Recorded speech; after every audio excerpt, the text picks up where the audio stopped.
Si en 2022 et 2023, les recettes ont connu une augmentation de près de 114%, avec un effort louable noté au niveau des recettes non fiscales qui, elles, ont bondi de 191%, durant les années 2023-2024, par contre, les signaux sont restés au rouge. Nous avions constaté une baisse. Pour 2024, nous sommes à 404 718 181. Ce qui a entraîné une baisse de 12%. Et à l'intérieur de ces 12%, il faut remarquer que les recettes non fiscales ont connu une baisse de 7% et les recettes non fiscales ont connu une diminution de 23,35%. Et cette situation a continué en fin juin 2025.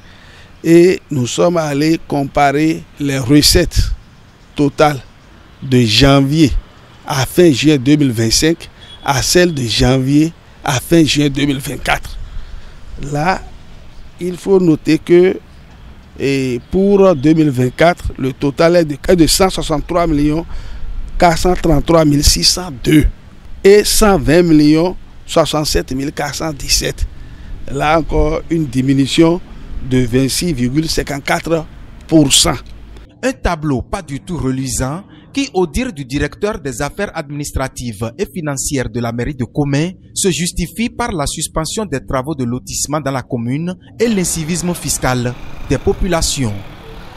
Ce qui a entraîné la baisse là, c'est la suspension surtout des travaux de lotissement pour la période de 2024 à nos jours.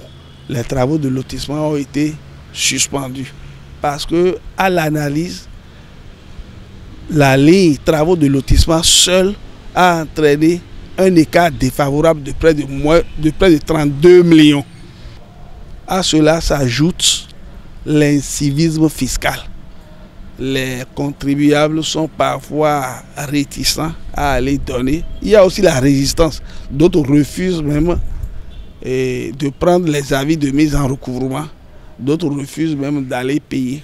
Préoccupé par cette situation, le conseil communal de Komé a décidé de prendre le taureau par les cornes pour inverser la tendance.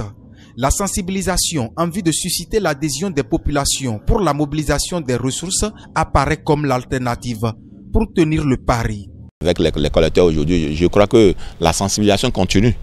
Et tous les conseillers sont engagés aujourd'hui à mobiliser, à sensibiliser. Moi, je demande à toute la population de nous accompagner dans la mobilisation des ressources, en payant les taxes dans le marché, en payant les impôts sur les fonciers bâtis.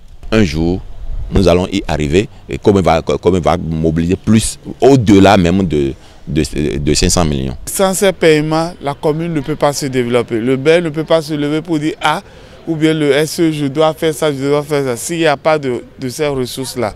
Donc je les exhorte à payer leurs impôts dès qu'ils voient les avis, de passer au service des impôts pour payer.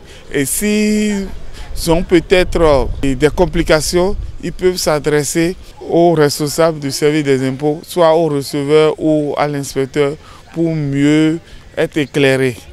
Komé ambitionne de passer de commune à statut ordinaire pour une commune à statut intermédiaire. Et pour y arriver, le maire et son conseil veulent aller à une vitesse supérieure dans la mobilisation des ressources propres afin d'atteindre chaque année la barre des 500 millions, et ce, sur une durée de 3 ans, tel que prescrit par la loi. Démarrés le lundi 28 juillet, les travaux de cette session ordinaire se sont achevés le mercredi 30 juillet 2025.